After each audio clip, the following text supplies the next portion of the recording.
Good afternoon, Dr. Runke, Karen, and Dr. Wasisco if you are watching this. My name is Sarah Hudgins, and today I'm going to talk about Jonathan Kozol's book, Letters to a Young Teacher. This is a book that I truly enjoyed, that I found very intriguing, and like I said, I actually enjoyed reading it, and I'm not much of a recreational reader. Jonathan Kozol's book, Letters to a Young Teacher, was an intriguing and inspiring read. Kozol's passion for America's education system is evident throughout his writing. Letters to a Young Teacher is a correspondence between Kozol and a young inner-city teacher named Francesca. Francesca writes and asks Kozol to come visit her classroom, and this begins a friendship between the two. Kozol writes her with advice, and she writes him telling of the stories of her first year in the classroom.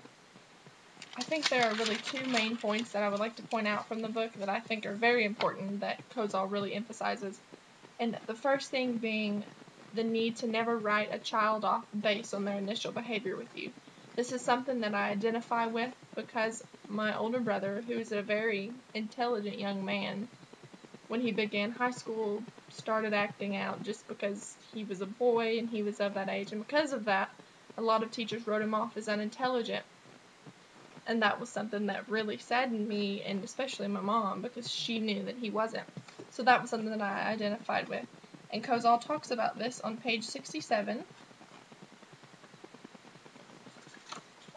And he says, "None of us should make the error of assuming that a child who is hostile to us at the start, or who retreats into a sullenness and silence, or sarcastic disregard for everything that's going on around him in the room, does not have the will to learn, and plenty of interesting stuff to teach us too."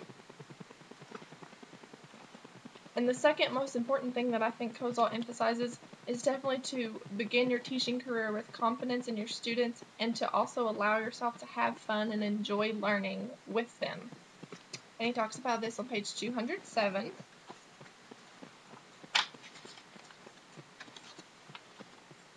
Kozol says, "The future teachers I tried to recruit.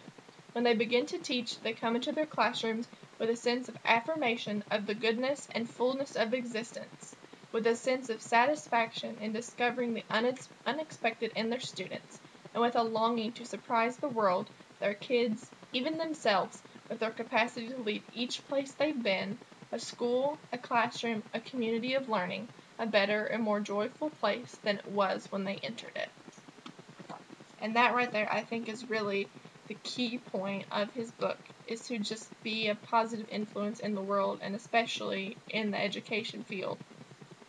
So for me, this book was by far one of the best reads that I've actually ever read, simply because the love and dedication that Francesca and Kozol have for the education system is so evident.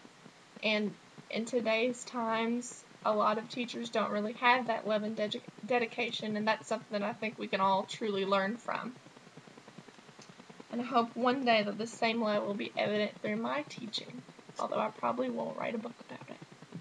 But, like I said, my name is Sarah Hudgins, and that was Letters to a Young Teacher by Jonathan Kozol. Thank you.